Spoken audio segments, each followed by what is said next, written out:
Welcome to the Pursuit Chronicles, where hidden truths, bold journeys, and untold stories come to life. Get ready to chase the extraordinary. I gave everything to my son, Ethan. For 30 years, I poured my life into raising him, working tirelessly, nursing him through illness, paying for his education. I even gave up my marriage, gave up my own life, just so he could have a better one. But the day I told him I had lost my job, his first response was to throw me out, calling me a useless burden, a parasite. That was the moment I stopped swallowing. My pride. I refused to be the mother who got stepped on any longer. I was going to stand up for myself. Thought I had nothing. What he didn't know was that my late employer, who really respected me for the past years I devoted, had left me a fortune. And this time, I'll make sure he realizes that the price of betraying me is far greater than he could ever imagine. I had just gotten home when I told my son Ethan that I wouldn't be working for Catherine anymore. I hadn't even gotten to explain why before his face darkened, and he cut me off mid-sentence. His voice rose sharply, his face flushing with anger. "Why would you suddenly quit? That was $8,000 a month. What are you planning to do now? Just sit around freeloading?" The bit of joy I'd felt coming home instantly vanished. Did he really think I left that job just to take it easy? I came back because I wanted to make life easier for them. His words hit me like a slap in the face, but I didn't lash out. I knew he'd been under a lot of pressure these past few years. His wife, Nicole, came from a family that never thought much of ours.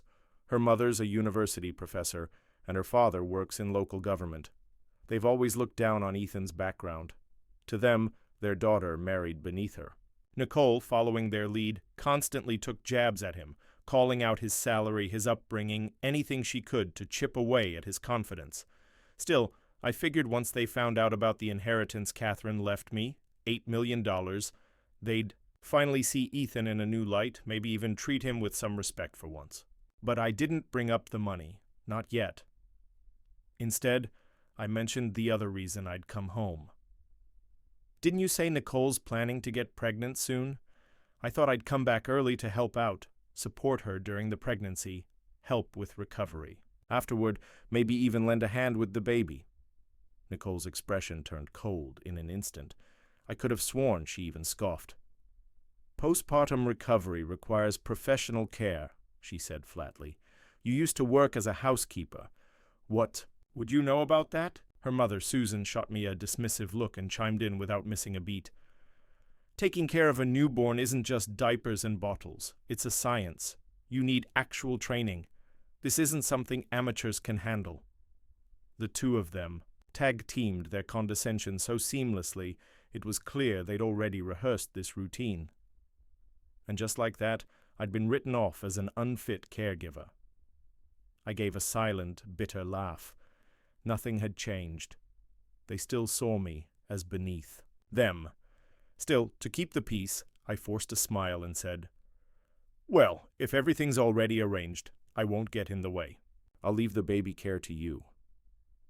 Susan rolled her eyes like that was the only sensible thing I'd said all evening. "Fine," she replied, "but you'll cover the cost of the nanny and the baby nurse. I'll handle the hiring and coordination." That one line left me speechless, a tight knot forming in my chest. My son Ethan jumped right in, picking up where Susan left off without missing a beat. "Exactly, Mom. You never should have quit that job. Our expenses are about to double soon. You really ought to keep working." That's when it hit me, clear as day. They never wanted me to come home to rest. They just needed a steady paycheck funneled into the household. I was nothing more than a laborer to them, a walking ATM. My face hardened. "I'm 58. I think it's time for me to get some rest and retire." "Retire?" Nicole let out a bitter laugh. "You don't even have a pension. What retirement are you talking about?" Her words nearly knocked the air out of me. "I wanted to pay into a retirement plan years ago. It was you all who told me to save the money and help pay off your mortgage early instead. Now you throw that in my face?" Nicole tossed her hair and snapped, "That's because your income was pathetic." "Who told you to buy a house you couldn't afford without a loan? You should have planned better." Ethan, now trying to calm Nicole down, raised his voice at me. Enough, Mom. Nicole's trying to get pregnant. You're just stressing her out. This is when we really need the money, and you should be helping. You're still in great shape. There's no reason you can't keep working another 20 years.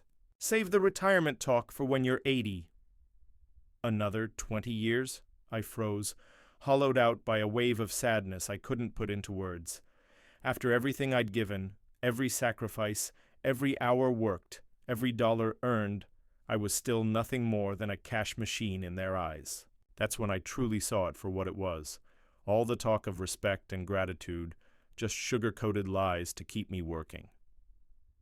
Back when Ethan was still in college, he'd already started dating Nicole, to help them live more comfortably and to appease Nicole's judgmental family. I left everything behind and moved to another city to work as a live-in housekeeper just so I could save enough to buy them a house.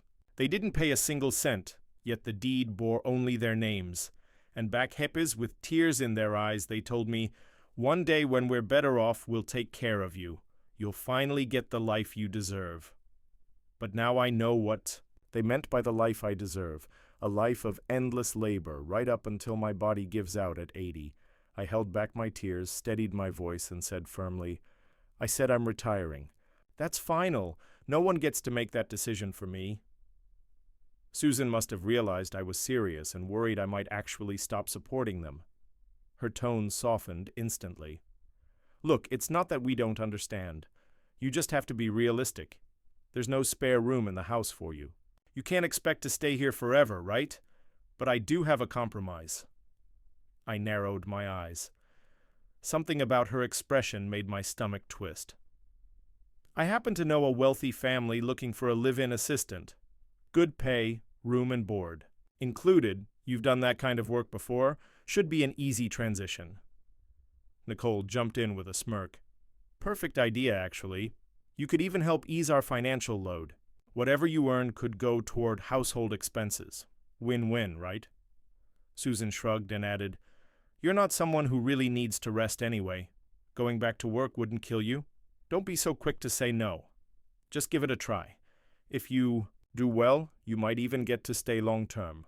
My face turned colder by the second. I already quit. "I'm not going back into anyone's house to work ever again." Susan's smile vanished. Her gaze shifted, sharp now, calculating. "Well, if you're really done working for others, fine." She paused. Her voice suddenly aired, but laced with pressure. "There's a senior residence nearby. Good facilities, decent meals and lodging. You could apply for a work-based stay. Maybe kitchen help, janitorial services, something to earn your keep." Nicole rolled her eyes and scoffed. "Now that's more reasonable. You can't just live in a hotel and expect us to foot the bill. At least in assisted living you'd be pulling your own weight. Stop expecting us to carry you." Rage simmered in my chest, but I forced myself to stay composed. I turned to Ethan. "You really think it's acceptable to send your own mother off to scrub floors in a retirement facility just to keep herself fed?" His eyes darted away, but he tried to keep up his rational act. "Mom, be realistic. You've always said you wanted to be independent. Isn't this the most dignified way to do that? You support yourself, and we don't owe each other anything. And besides," he added, pulling out his phone, "there's an open spot available right now.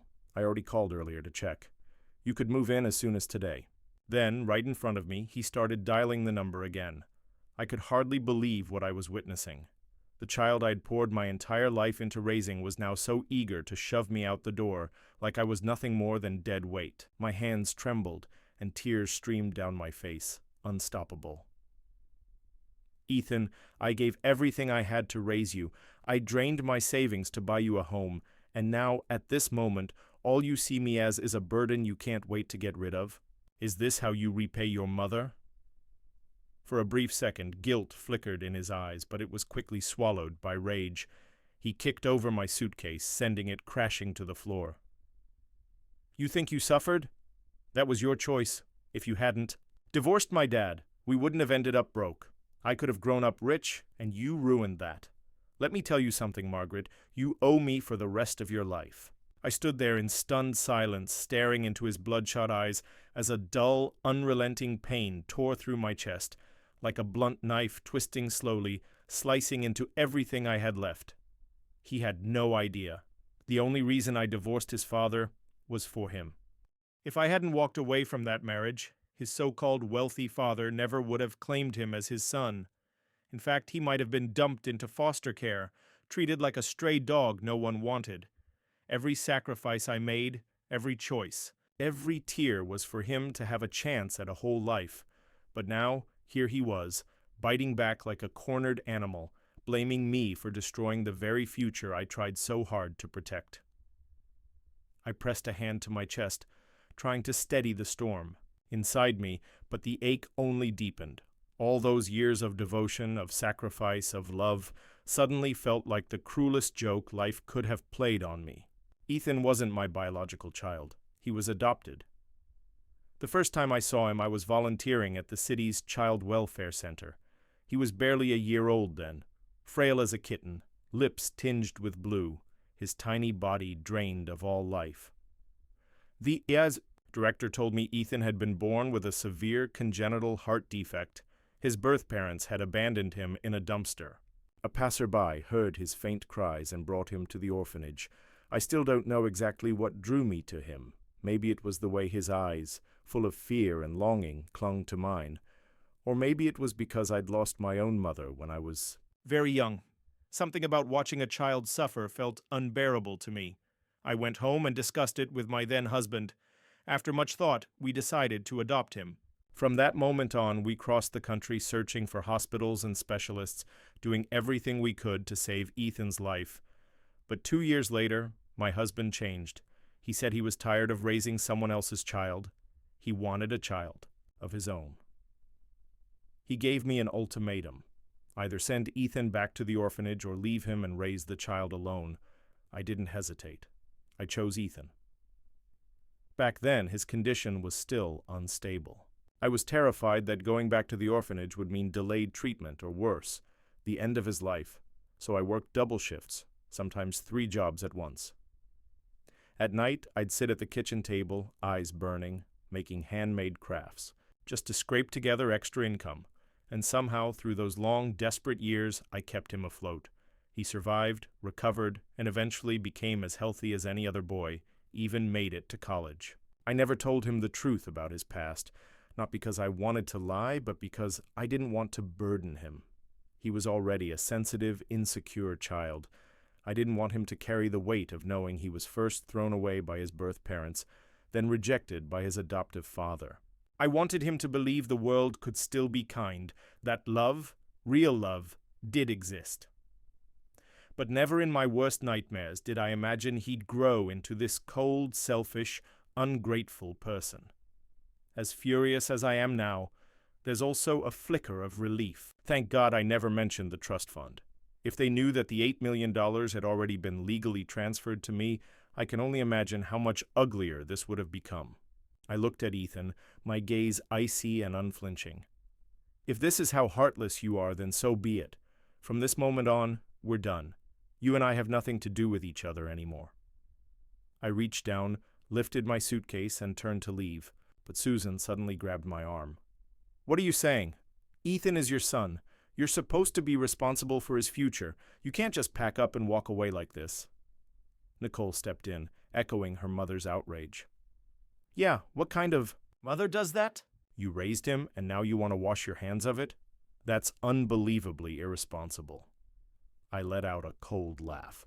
You're a college professor, an educated woman, and this is the argument you're making? Legally, a parent is only obligated to care for a child until they turn 18. Me? I've supported Ethan all the way into his 30s. What more does he expect?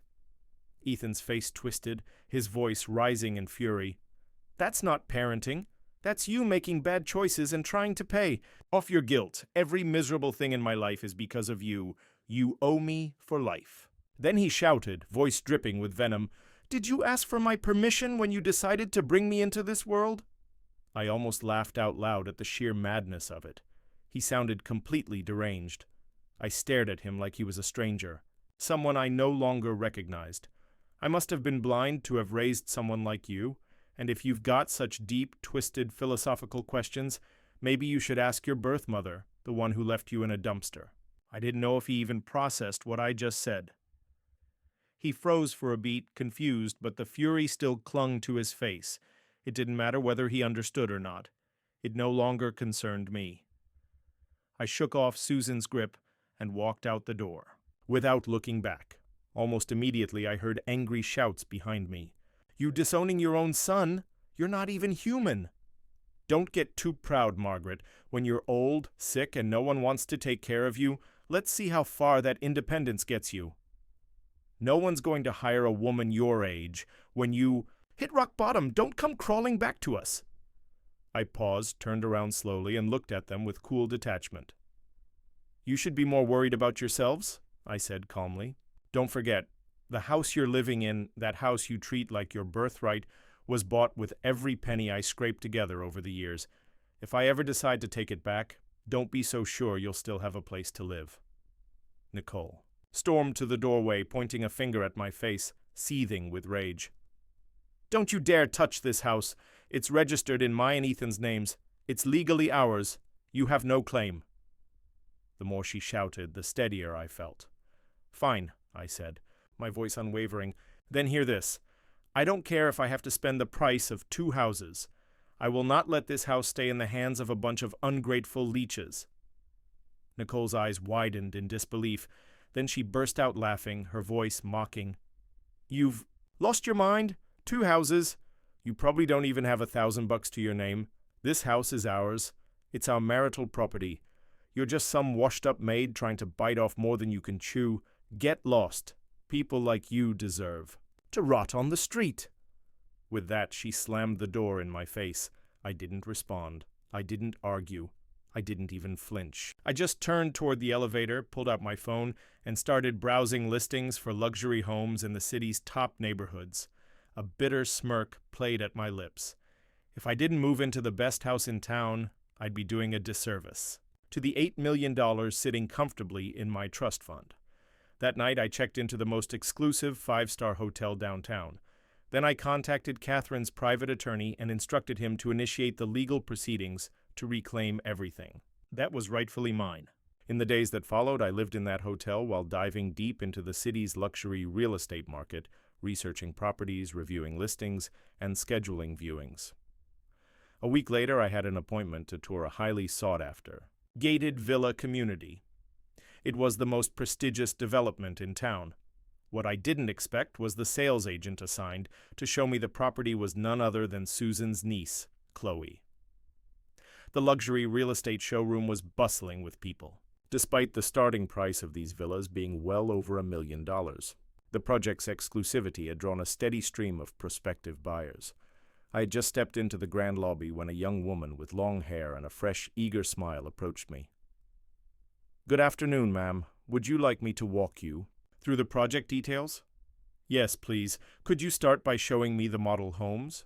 I followed her toward the display area, but we hadn't made it more than a few steps when a sharp voice rang out across the room. "Who's handling client screening today? Do we just let anyone walk in now?" I looked up. There she was, Chloe, Susan's niece, Nicole's cousin. We'd only met a few times, but she had left a lasting impression. Classic social climber attitude, the kind who drips arrogance in every word and move, constantly flaunting how she only dealt with high society clients. Before I could react, she was already striding over, heels clicking confidently, eyes full of disdain. "Margaret, what are you doing here?" I glanced at her coolly and kept walking. "I'm here to view a property. Is there a problem?" She immediately stepped in front of me, blocking my path with a sneer. "A housekeeper?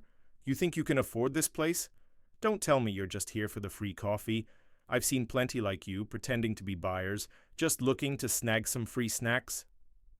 People nearby began glancing over, whispering, their expressions carrying that uncomfortable mix of judgment and curiosity, some even nodding slightly as if to say, "She's not wrong." The young assistant beside me spoke gently, trying to diffuse the situation. "Chloe, I'm not busy right now. I can show this lady around." But Chloe shoved her aside without hesitation, eyes burning with contempt. "And who do you think you are, lecturing me on how to do my job?" The girl shrank back, intimidated. Then Chloe turned and waved over 2 security guards. "You two, escort this visitor out of here now." The showroom fell silent. All eyes were on us. I raised my hand calmly, stopping the guards before they could approach. "I came here to view a property. On what grounds are you kicking me out? Where's your manager? I'd like to speak with someone in charge." I turned toward the crowd. "You're all here to look at properties too. Why don't you tell me? Have I done anything inappropriate?" The guards hesitated. I wasn't backing down, and they clearly didn't want to get involved in something messy. Chloe stood with her arms crossed, scoffing loudly. "Go ahead, make a scene. Let's see how far you take this performance." Just then, a young man in a crisp white shirt approached quickly, wearing a polished, professional smile. "Good afternoon. Ma'am, I'm Alex, the sales manager for this project. Is there an issue I can assist with?" Before I could speak, Chloe jumped in. "Alex, she's just here for the freebies. I was about to have security remove her." Alex frowned slightly but kept his tone courteous. "Ma'am, would you mind showing us some form of financial verification? As you know, this is an invitation-only showcase, and we do require proof of purchasing ability." Without hesitation, I pulled out a folder. "They already verified my documents at the entrance." Chloe snatched the folder out of my hand and flipped it open dramatically. $5 million, ours? Are you kidding me?" she shouted, loud enough for half the showroom to hear. "A housekeeper? There's no way she has that kind of money. I know her background better than anyone here," she added smugly. "This has to be fake. We can't let someone like her play us." Alex stood there, frowning deeply, clearly caught in the middle. I didn't bother arguing. Instead, I took out my phone, opened my banking app, and held it up for them to see. The young assistant leaned in, counting softly under her breath. 1,000, oh my God, over 8 million! Gasps rippled through the crowd. People's eyes widened, no longer judging, now stunned, curious, even slightly in awe. Someone near me whispered, "Damn, she's got serious money." Chloe's face drained of color, cycling rapidly from red to pale green to ghost white. She looked like she wanted to vanish into the floor, but Chloe still wouldn't give up. She kept pushing, her voice sharp and stubborn. "Alex, that banking app on her phone has to be fake. There's no way she has that kind of money." Alex's face darkened, his brow furrowing deeply. "Chloe, that's enough." Then he turned to me with a composed, respectful tone. "Ma'am, I truly apologize. This has clearly been a mistake on our part, and we'll handle it appropriately. I'll assign our most experienced client manager to assist you right away." I waved a hand lightly, offering a calm smile, then turned to the young woman who'd greeted me earlier. "No need. She's perfectly fine. Very professional. I want her to show me the property." Alex looked slightly uneasy. "Actually, she just started. Still in training, technically. I was only worried she might not have enough experience." "But I like her," I said firmly, leaving no room for discussion. "I'm buying the house today, and I want to do it through her." Alex nodded immediately, flustered but eager. "Of course, absolutely. Monica, make sure you take excellent care of our distinguished guest." Chloe stood off to the side, her face stiff, her lips twitching with suppressed frustration. She watched me walk away, seething, then muttered under her breath, "Just a glorified errand maid pretending she's somebody." I ignored her completely and pointed to the scale model at the center of the showroom. "I want to see this one," I told Monica. The moment I laid eyes on that villa, I knew. Soaring ceilings in the living room, a spacious backyard garden, a sunroom, spanning over 200 square feet. Most importantly, it was fully furnished and move-in ready. "I'll take this one," I said without hesitation. "Let's get the paperwork started." Monica's eyes lit up with excitement. "Ma'am, are you sure you don't want to tour a few more options? I'm free. I'd be happy to show you others." "No need," I replied. "This one is more than enough." She could barely contain her joy. "Ma'am, this will be the first sale I've ever closed. You're my lucky charm." We headed to the signing area, and as I reviewed the paperwork, a low murmur started behind me. Damn, she just signed without a second thought. 150 grand didn't even blink. Money talks, huh? That's what real wealth looks like. Don't be fooled, someone muttered. Didn't Chloe say she's just a housekeeper? Probably flashing around her employer's money. These days, even servants know how to put on a show. But she's just parading around with someone else's credit. Seriously, what kind of employer would trust a maid with that kind of cash? Millions? Then Chloe's voice cut through the whispers, laced with that gossipy venom she wore so well. Oh, you have no idea. She's not your average housekeeper, no. Then what is she? She's one of those live-in assistants for wealthy old men, not just dusting and mopping, if you catch my drift. No way, at her age? That's just shameless. Ugh, some people will sell anything for money. If her family knew, wouldn't they be humiliated? I sat down the contract and turned toward Monica. Monica, I said with a steady smile, could you please get Alex for me again? I'd like to purchase another property. The room went completely silent. It was as if the air itself froze. Monica's eyes widened, her voice trembling with disbelief. Ma'am, you're sure you want another one? That's right, I said calmly. One to live in, one as an investment. Then I smiled a little wider. Although I do have a small favor. I'd like Alex to help me with... Alex returned swiftly, his smile brighter than before, practically glowing with enthusiasm. Hello again, ma'am. Please let me know what I can do for you. I've confirmed the purchase of the first property, I said. I'm ready to sign the contract, and I'd like to add a second unit as well. But, I paused, my tone turning cold, I expect your team to address the inappropriate behavior of certain staff members. Alex's smile faded. His gaze swept across the room and quickly landed on Chloe. Chloe, he said sharply, are you causing trouble again? Apologize to the client now.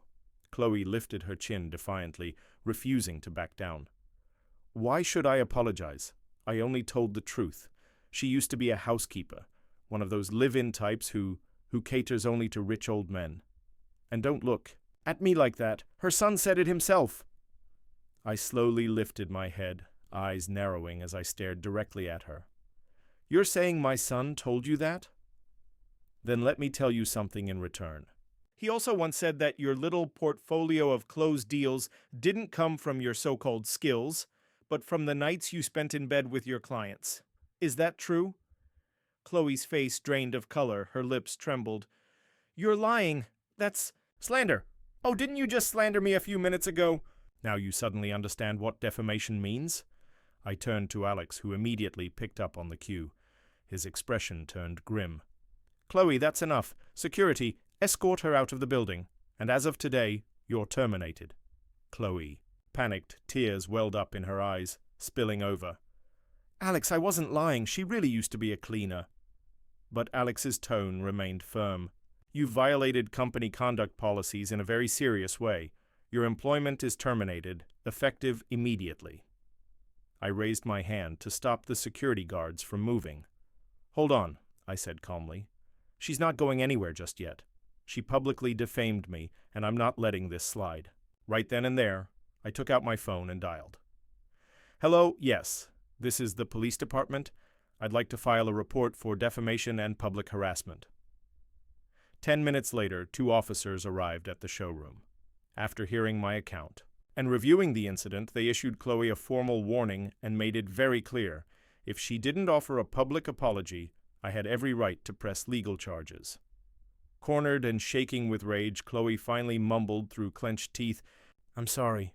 She shot me and Monica one last hateful glance before storming off, her eyes burning with envy, especially when she saw Monica preparing to close the second sale, the same Monica she'd looked down on just an hour ago, now the star closer of the day. By the end of it, I signed contracts for both properties, paid in full without so much as a pause. Monica stood by my side, eyes shimmering with emotion. She could barely get the words out. Ma'am, I can't thank you enough. I've been working here 3 months without a single sale, and today, 2 units back to back. You're honestly my miracle. To show her gratitude, she insisted on personally arranging deep cleaning and move-in prep for me. I gladly accepted. For the first time in years, I felt truly light, as if all the humiliation, resentment, and bitterness had been swept away like the dust outside my new villa doors. That evening, just as I returned to my hotel, my phone rang. Mom, what the hell did you do to ruin Chloe's job? Her whole family is coming after us now, demanding answers. How do you plan to fix this? I answered breezily. Let them come. That's your problem now. Didn't I already tell you we're done? I owe you nothing. You stirred up trouble and now expect us to deal with the fallout? That's not right. That made my blood boil. Trouble? Are you kidding me? Chloe defamed me in public. She brought it on herself. The police were there. You think they just showed up for fun? If this turns into a bigger mess, don't think you'll walk away clean either. Ethan went quiet for a beat. When he spoke again, his tone had softened noticeably. All right, let's just move on. By the way, there was that hesitant tone, that calculated shift in interest. So, Mom, who's your new employer, really? They must be seriously loaded, and they seem to be treating you pretty well too, huh? I laughed silently to myself. There it was again, the scent of money, and he was sniffing around like a bloodhound. It doesn't matter who they are. It has nothing to do with you, Ethan. Let me say it one more time. We're done for good. And with that, I ended the call and blocked every single number from him, Nicole, and their entire family. But what I didn't expect was that just a few days after moving into my new home, I ran into someone I hadn't planned on seeing again, Susan.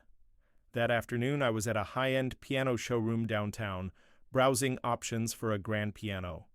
I had just settled onto the bench, ready to test out the keys, when the front doors swung open and a flurry of footsteps echoed through the space. In walked Susan, surrounded by her ever-present circle of social friends, their voices loud and shrill. With self-importance, "What kind of store is this?" Susan scoffed. "Letting just anyone sit down and bang on a piano? How unprofessional." Her eyes landed on me, and the sarcasm practically dripped from her smile. "Margaret, did you even wash your hands before touching that instrument? Weren't you in healthcare work all these years? God knows what kind of germs you've got crawling all over your fingers. Who would have thought such an expensive piano could be so casually contaminated?" Her little clique chuckled and whispered among themselves, eyeing me with barely disguised contempt. "So that's the housekeeper-in-law you were talking about?" one of them asked, not even bothering to lower her voice. "She can't afford to buy one, so she comes here just to pretend? How embarrassing." Another woman, her hair piled into a dramatic bun and oversized sunglasses perched on her nose, gave me a disdainful once-over. Ugh, nothing more irritating than someone trying to act classy while carrying knockoff handbags. The two sales associates at the showroom exchanged a subtle glance, clearly uncomfortable. One of them approached me and offered a warm, professional smile. "Please feel free to continue trying the piano, ma'am. That's exactly what they're here for. No purchase required."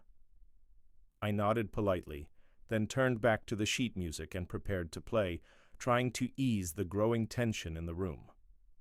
The other sales rep approached Susan and her group. "Ladies, welcome.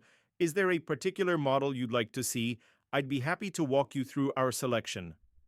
Susan shot me a glance full of frost, then replied sharply, "We were going to take a look, but now I'm not so sure.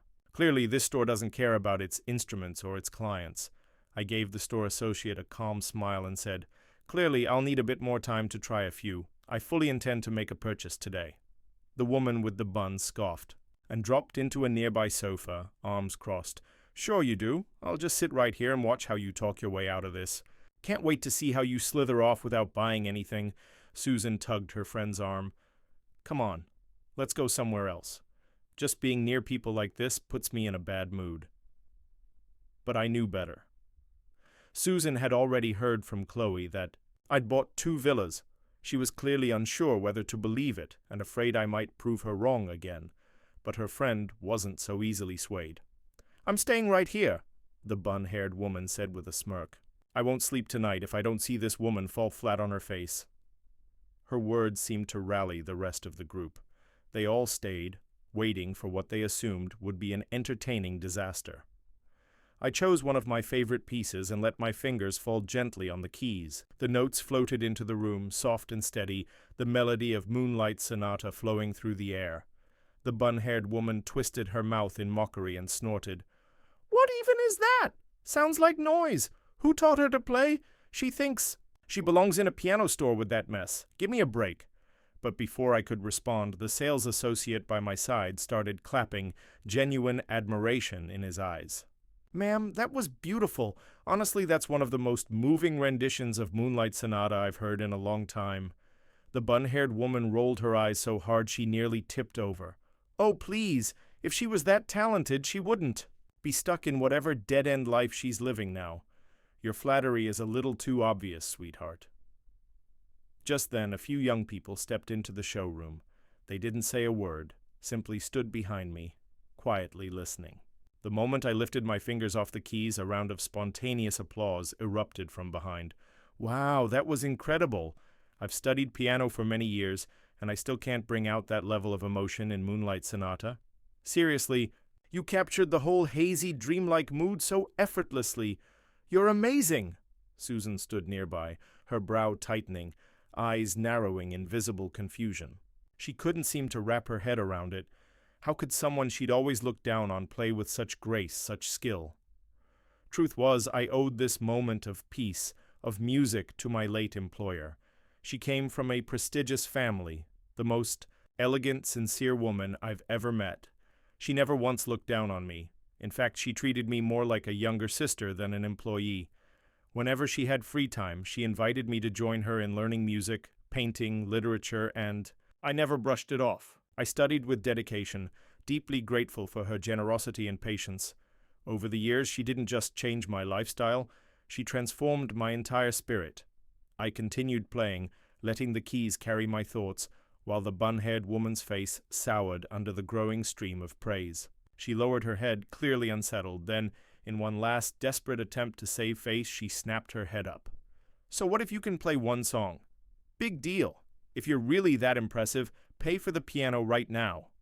I had already made my choice. Calmly, I handed my card to the associate. "Thank you, ma'am," he said cheerfully. "That'll be $155,000. I entered my PIN. "Transaction approved. Ma'am, may I have your name to finalize the invoice?" he asked. "Of course," I said, and wrote it down. "Margaret Turner." The bun-haired woman blanched, her head jerked toward Susan in disbelief. "You said she worked for someone else, that the villas she bought weren't even hers." Susan's face shifted. She walked over, her expression caught between disbelief and something far more tangled. You bought this piano yourself? And those 2 villas, those were yours too?" I smiled. "The invoices and contracts have my name on them.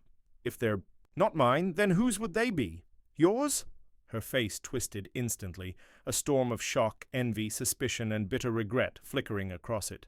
"Margaret, you were just a housekeeper. Where did all that money come from?" "Every dollar I spend was earned legally and rightfully." My voice was sharp, cold. Susan scoffed. "Oh, please, you must have done something shady to get it." The bun-haired woman chimed in immediately. "Yeah, maybe she's a scammer. That's how people make fast money these days." No sooner had those words left her mouth than another woman, who'd been quiet all this time, suddenly snapped. "What scammer? Don't even joke about that." She fumbled for her phone, her hands shaking. "Hello, 911? I need the police. There's a con artist here." Before anyone could react, she hung up and stormed toward me, trying to grab my clothes in a fit of rage. The store staff rushed to hold her back. She was crying, shouting, completely hysterical, and finally I understood the reason behind her outburst. She'd been swindled out of over $100,000 6 months ago. She'd never gotten it back, and the pain still festered so deeply inside her that the mere mention of a scam shattered her control. Her fury wasn't aimed at me, it was aimed at a shadow from her past. The police arrived quickly, and to my surprise, it was the same two officers I had met the day I purchased the villas. One of them raised his brows in recognition, a smile tugging at the corner of his mouth. "Oh, it's you again, ma'am." I nodded politely, but before I could speak, the curly-haired woman jumped up and shouted, "She's a scammer, officer! Arrest her right now!" The officer's smile faded. He turned serious. "Ma'am, do you have any proof of this accusation?" "Proof?" she snapped. "Of course not. I'm just providing a tip. You should investigate her yourselves. I mean, come on. How could a housemaid afford villas and grand pianos? Does that sound normal to you?" The officer sighed, spreading his hands. "Maybe she won the lottery. It happens." Susan immediately jumped in, her tone sharp. "Her winning the lottery? Don't be ridiculous. She's never had a lucky day in her life. Grew up without parents, failed marriage, low-class jobs. People like her don't get lucky. They get desperate. She has no education, no career path. What else could she have done besides some shady business to get that kind of money?" The officer's expression hardened. "Ma'am, I advise you to watch your words. Accusations without evidence fall under defamation and personal attacks. We can open a case if needed." Susan's face paled. She clammed up instantly. A swirl of emotion stirred inside me. Frustration, pain, anger, but mostly clarity. Life hadn't been easy. I'd grown up alone. After the divorce, I bent over backwards to support a son who never appreciated a thing I did. And now the very people who'd once enjoyed my sacrifices were using my lowest points as ammunition to attack me. If I had a nemesis in life, it was Susan, her daughter Nicole, and Ethan. They weren't just ungrateful. They were the real curses in my story. But now, I finally saw them for who they truly were. I pulled out my phone, opened my banking app, and without a word, turned the screen towards Susan, holding it up so she and everyone else could see. "You don't want to see me happy? Tough luck. Looks like heaven had other plans. See the over 8 million? All legal, all mine. No dirty secrets, no tricks, just blessings you'll never understand. If that makes you sick, well, I hope it ruins your appetite. You want to accuse me of sleeping my way to the top? Go ahead, sue me. I'll be waiting." Susan's water cup slipped from her hand and crashed to the floor with a loud clang. I could almost hear the crack of her pride shattering. 8 million? How the hell do you have that kind of money?" Her voice shook, panic breaking through her disbelief. Then her expression twisted, almost like something had just clicked. "Oh, now I get it. That's why you cut ties with your son. You got rich and dumped him like trash. How heartless, Margaret. You're unbelievable." I turned to her, my tone sharp, unwavering. "Don't twist the story, Susan. I was ready to leave every cent to your daughter and my son. That was my plan. But then you two decided I was a burden the minute I quit my job. You pushed me out of the house like garbage. You think I forgot? That house you're living in, every dollar that bought it came from me. And not only did you kick me out, you wanted me to scrub floors at a second-rate nursing home just to keep earning for your family. You even suggested I go work for some old rich man as his live-in servant. God knows what kind of services you had in mind. Tell me, Susan, do you even have a shred of decency left in you? I could have given your whole family a life of luxury, but no, not a chance. You ruined it yourselves." I turned to the growing crowd of onlookers. "Tell me, doesn't this pack of ingrates deserve everything they've lost?" The crowd's energy shifted. Their eyes, once filled with gossip, now brimmed with judgment aimed squarely at Susan and her friends. Susan's face burned red, like a con artist caught mid-scheme. You're lying! We never said you should go work for some old man." "Oh," I said calmly. "Should I play the recording for everyone here? Let them hear your exact words?" Her face went pale, and for a second, I saw real fear in her eyes. "That recording is probably edited. I'm not listening to that garbage." Her voice cracked as she turned away, retreating toward the exit. "Margaret, you're cruel to the core. You'll get what's coming to you someday. And with that, she stormed out, slamming the door behind her. I finally exhaled. It was over for now, but I knew better than to think it was truly finished. With that much money on the line, people like Susan and Ethan never stay quiet for long. What I didn't expect was how quickly Ethan would crawl back into the picture. The very next morning, the concierge delivered a massive bouquet of flowers, claiming someone had left it at the gate for me. I frowned, dragged the flowers inside, and sifted through them. Right in the center was a card. "Wishing you a lovely weekend, love. Your son, Ethan." I nearly burst out laughing, disgusted to the core. It was so shameless, it was almost comical. Without hesitation, I picked up the bouquet and tossed it straight into the kitchen trash can. Then I snapped a photo, crushed petals, bent stems, and the crumpled card, all in one frame, and sent it to the gatehouse.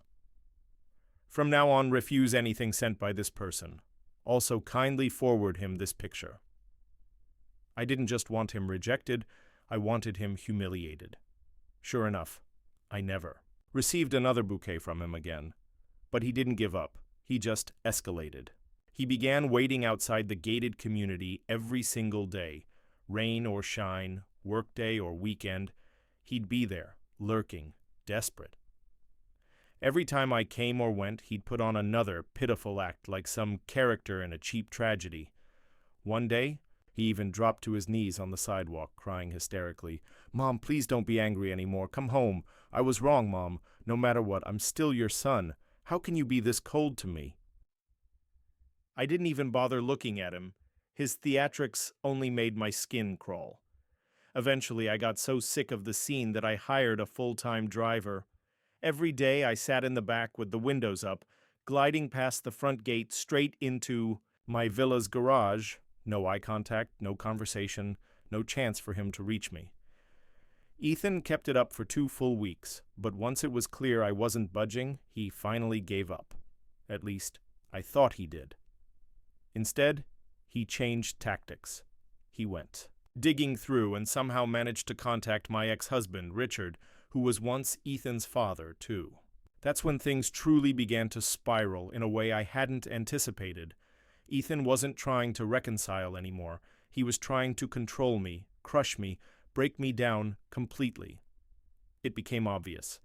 If he couldn't get what he wanted, he'd rather see me destroyed.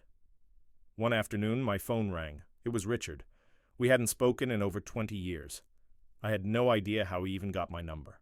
"I just thought I'd give you a heads up," he said casually. "Ethan came to see me. He cried and begged me to talk you into going back home. I don't know what happened between you two, and frankly, I told him that's not my business. I just reminded him I'm not his biological father. I even added that whatever's going on between the two of you has nothing to do with me. I'm an outsider, but he insisted I was lying. He even showed up at my office, making a scene. I had no choice but to take a paternity test to shut him up. I didn't tell him the full truth, though. I kept my promise from all those years ago. I didn't reveal his real background. So bottom line is, he now knows I'm not his father, but you're still his one and only mother." I hung up, already bracing myself. I knew it was only a matter of time before Ethan came knocking on my door again. When he did, I'd be ready. I'd tell him everything. The truth he was so desperate to avoid. I'd tell him to go find the mother who abandoned him in a dumpster and stop trying to tear my life apart. But that confrontation never came. Instead, Ethan took a darker turn, a turn I hadn't anticipated. Roughly a week later, I noticed something strange. The way people in the neighborhood looked at me had changed. Their glances lingered longer. Their smiles grew thinner, more forced. I brushed it off at first until Monica called me one afternoon. "Margaret, I just wanted to say I know you're a good person. Please don't let what people are saying upset you." I was confused. What are people saying? That's when I learned what had really been happening. I'd become an internet sensation, but not the good kind. Ethan had started live streaming daily on a popular social media platform. His channel title, "How My Mother Abandoned Me." I clicked in and saw the full picture. He hadn't outright accused me of being a mistress or anything scandalous. No, he'd gone for something much more insidious. He'd crafted a manipulative sob story, painting himself as a heartbroken, abandoned son while twisting me into the cold, ruthless, money-hungry villain. In his streams, he said things like, "My mother never really loved me. I worked so hard, studied so hard, and she wouldn't even support me in the smallest ways. The year I got into college, she left for another city to work as a live-in assistant for rich people, leaving me to live alone in a tiny rental apartment. When I got married, she didn't contribute a single dollar. Even when my wife got pregnant, she never offered a shred of help. Now that she's suddenly rich, she's cut me off completely, like I never existed. I don't even want money. I just want her to acknowledge me as her son, but she won't even say my name. She lives in a mansion now, rides in luxury cars, and enjoys an upper-class life while I get judged and humiliated on the streets." The comments section exploded. People split into two camps. Some sympathized with him. Others called me heartless. And of course, there were the instigators. "A mother like that doesn't deserve to be called one. She should be ashamed. He's so pitiful. I'd do anything to give him the love he never had." His live stream blew up. His follower count skyrocketed. He even started selling merchandise and products on his channel, riding the wave of pity. Donations from his so-called supporters will be the warmth your mother never gave you. You deserve better, sweet boy. She doesn't deserve happiness. And then things turned even uglier. People began digging into my personal life. My name, my photo, my address, all of it started circulating in comment sections and reposts. I had officially become the face of a social media villain, the most heartless mother on the internet. And then, that evening, my phone rang again. This time, it was my lawyer. "Margaret, we can proceed with legal action right away," my lawyer said. "We can file for removal of defamatory content, demand a public apology, and pursue compensation for damages." I paused for a few seconds, then smiled calmly. "No rush. Let him perform a little longer. I plan to take this into my own hands first." That same night, I registered my own account on StreamNet and launched my own live channel. I titled it, "So This is the Mom Who Abandoned Ethan." First, I dropped into Ethan's stream and sent several thousand in donations, instantly grabbing attention and spiking the live chat feed. Then I sent a message across the screen for everyone to see. "Hi everyone, I'm the heartless mother Ethan's been talking about. He's been crying for weeks, saying I cut off his financial support. Come over to my channel. I'll show you the truth. Tonight, I'm giving away $100,000 in cash prizes. Join if you want. First come, first served." Within seconds, a flood of viewers jumped to my stream. Traffic surged wildly, and I started sending out the promised rewards. The comment section exploded with excitement. "Thank you, Sugar Mama! This is the real content queen." Taking notes, "She's more loving than my own mom." Riding the wave of viral momentum, I officially began my live broadcast. I didn't waste time sugarcoating anything. I spoke straight into the camera. First of all, yes, I did cut off financial ties with Ethan, but that doesn't make me heartless, and it certainly doesn't mean I abandoned him. People deserve the full story. I didn't walk away because I stopped loving him. I walked away because his greed became unbearable. When I first received the inheritance from my late employer, my intention was to leave it all to Ethan and his wife. But do you know what their response was? Instead of gratitude, they accused me of wanting to freeload and teamed up to throw me out of the house. They even suggested I move in with a random elderly man as his live-in assistant because, in their minds, my only value was continuing to work and funnel money into their household. To them, I wasn't a mother, I was a bank account. As I spoke, I displayed a scan of the trust documents from my former employer, a legally notarized statement showing I'd inherited approximately more than $8 million in assets. The money I have came from a legitimate trust left to me by a woman who treated me like family. She had no children of her own and made me her sole beneficiary. The comments blew up again. "Lost $9 million! What kind of employer does that?" Finally, Karma rewarding a good heart. This isn't cold, it's clarity. Of course, not everyone was convinced. A few skeptics popped up. Still, you're his mother. Aren't you supposed to support your child? Cutting him off after marriage sounds pretty cold-blooded, I replied calmly, without blinking. Let me ask you this. Does supporting a child mean you're supposed to be their personal ATM forever? I raised him alone since he was 1 year old, paid his school fees, bought him a house. What did I get in return? Suspicion, rejection, disrespect, and being forced out of my own home.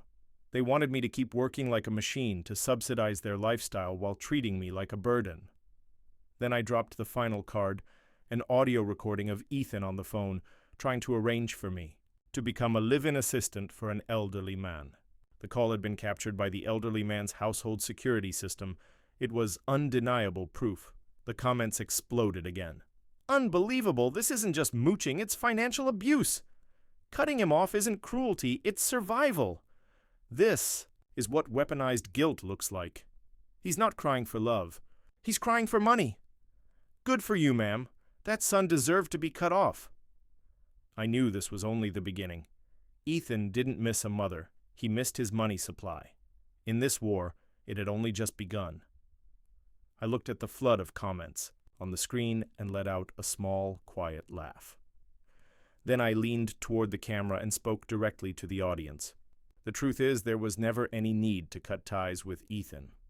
Instantly, question marks filled the comment feed. I continued calmly. Because Ethan was never my biological son to begin with, I adopted him when I was volunteering at a local orphanage. He was just 1 year old then, born with a severe congenital heart defect and abandoned by his birth parents in a dumpster. He was barely clinging to life when I found him. I brought him home out of pure compassion. I spent every penny I had to get him medical care. And my divorce from my ex-husband? That wasn't about infidelity. It was because he insisted on having a biological child and refused to continue raising Ethan. I was given a choice. Send Ethan back to the orphanage or leave my marriage and raise him on my own. I chose Ethan. I gave up my marriage, gave up the chance to have my own children, just to give him a chance at life. I worked overnight shifts, waited tables, cleaned homes, whatever. It took. I scraped and saved until he was healthy again. I put him through college. I even bought him a house with my hard-earned money. And what did I get in return? He refused to let me live in that very house. He kicked me out like a stranger. Now he's slandering me online, claiming I abandoned him and even spreading rumors that I slept my way to wealth. Tell me, how should I respond to someone like that? As I spoke, I uploaded a series of images.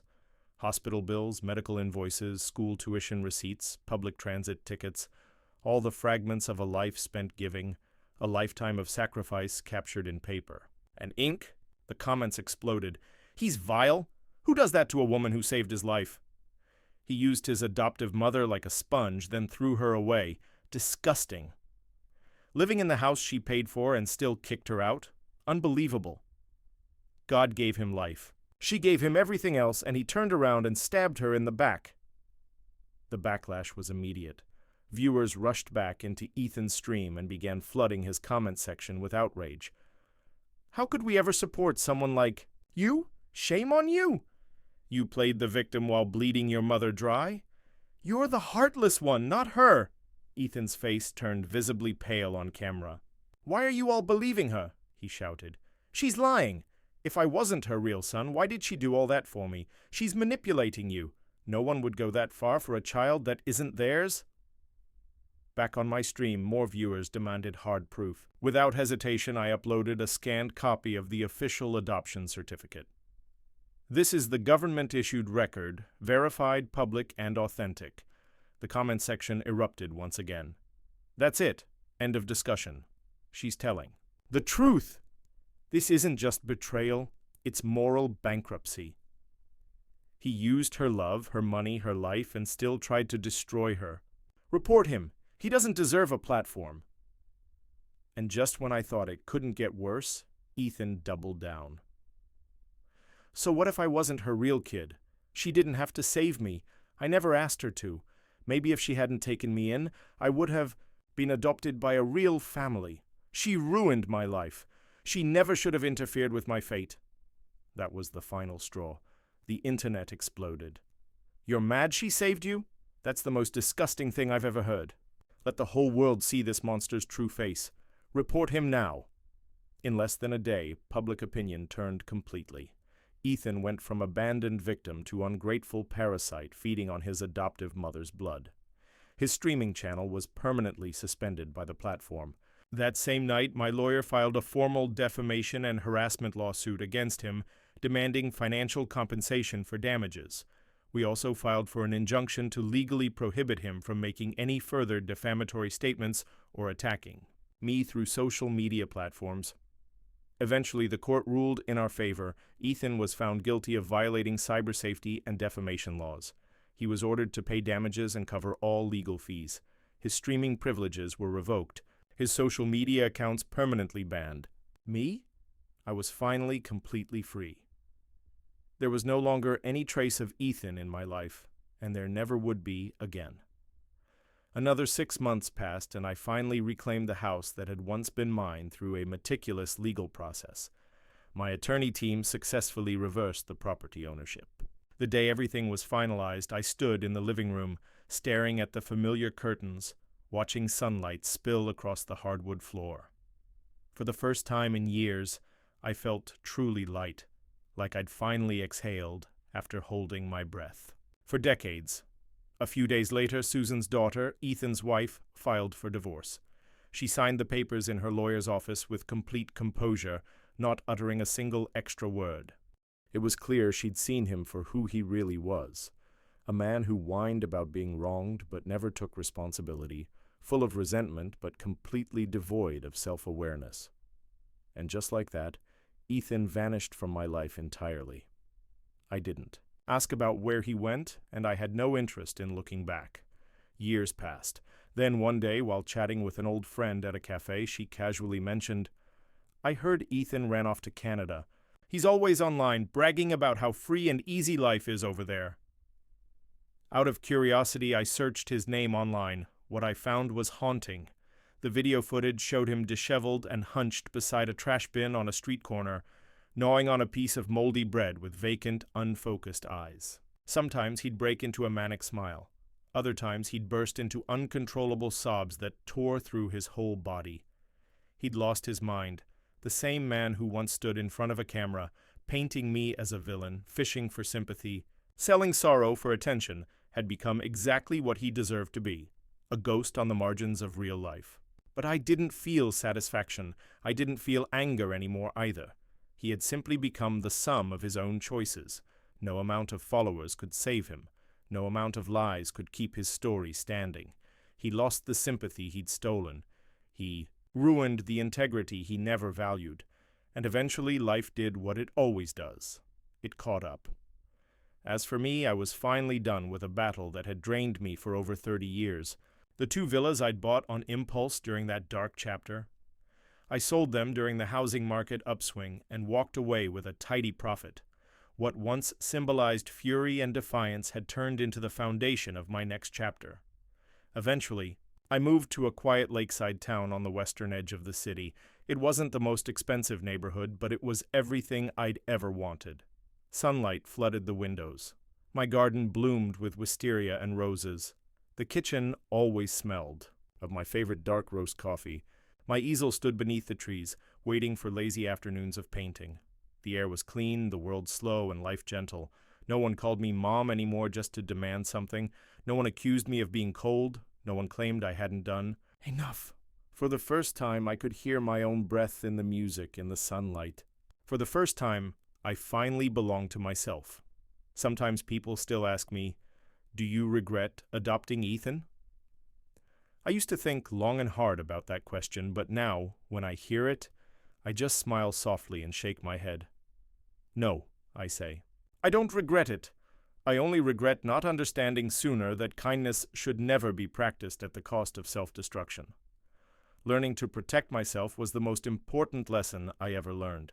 In the second half of my life, I was never a perfect person, never a saint, but I became something far better, a woman who finally lived for herself, and it turned out that wasn't too late at all. Thanks for watching The Pursuit Chronicles. If the story moved you, don't forget to like, share, and subscribe, because the pursuit never ends.